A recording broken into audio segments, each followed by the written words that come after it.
The Obama administration claims we are winning against ISIS. Really? Winning? Are they watching these reports that ISIS keeps advancing, gaining ground despite the American airstrikes? Are we winning? Well, again, we're talking about a coalition of 60 nations that are working closely with Iraqi security forces and working to build up Syrian opposition fighters. And there is no doubt that we can point to the success in the early days of this strategy.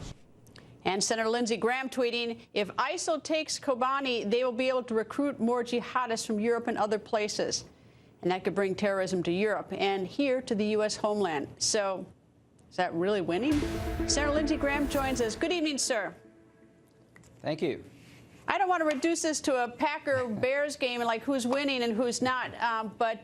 You know, when ISIS keeps gaining ground, it does seem like, you know, that our strategy is not, we're not on the right path. Well, the goal is to degrade and destroy ISIL and deny them a safe haven in Syria and Iraq to attack America. That goal is not being achieved. We're going backwards, not forward. So when the White House says we're winning, they're probably the only people in the world that think that. Why would the White House say that? I don't know why the president called these people the JVs in January and denied he said it. I can't explain why the president draws red lines and doesn't act. All I can tell you is that their strategy is not working. And ISIL has a strategy. I think Oliver North is onto something. Their goal is not to take Baghdad, but to make this new government dysfunctional. I think you'll see a series of attacks inside of Baghdad, maybe against our embassy, but against seats, power centers of the Iraqi government. ISIL has one goal, to keep the Iraqis separated and make sure this new government cannot pull the Sunni tribes away in Anbar province to attack them. So I think their efforts are really to disrupt the formation of a new government that could effectively challenge them. That's what their goal is regarding Baghdad. Why can't we get more help? I mean, a perfect example is Saudi Arabia. I mean, they have a lot of reason to want to fight Assad. And I mean, they got a lot of money. Like, you know, they could at least pony up some more money to help. I guess all I can tell you is that if you're going in on the ground against ISIL, you need an American partner. The Saudi Arabian government, they have airplanes, they have ground troops, but name one Arab army in the last 100 years that's defeated any foe of any size of strength. At the end of the day, nobody is going to our right. Nobody's going onto the ground unless we go onto the ground. Nobody is going to engage in Syria until we engage in Syria on the ground. And the Turks are telling us something that makes sense to me.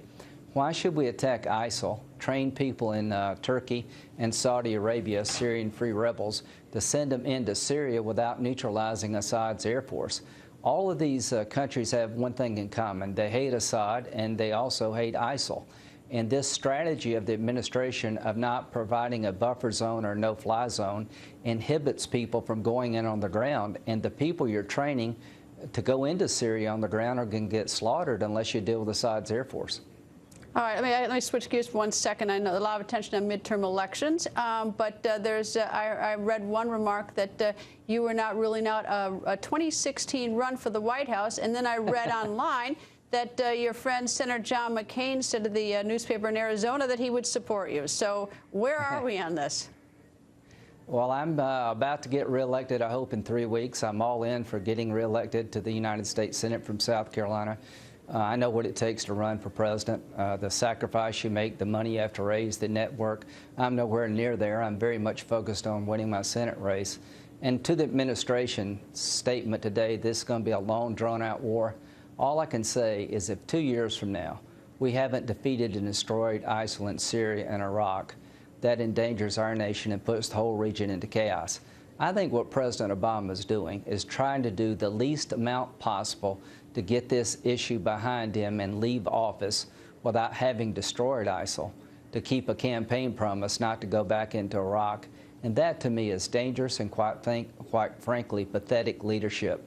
So our commander-in-chief is more worried about a political promise than he is keeping the region stable and protecting our homeland. I hope the American people understand the next time you vote for commander-in-chief, make sure you're voting for somebody who has the experience and the knowledge to get the job right.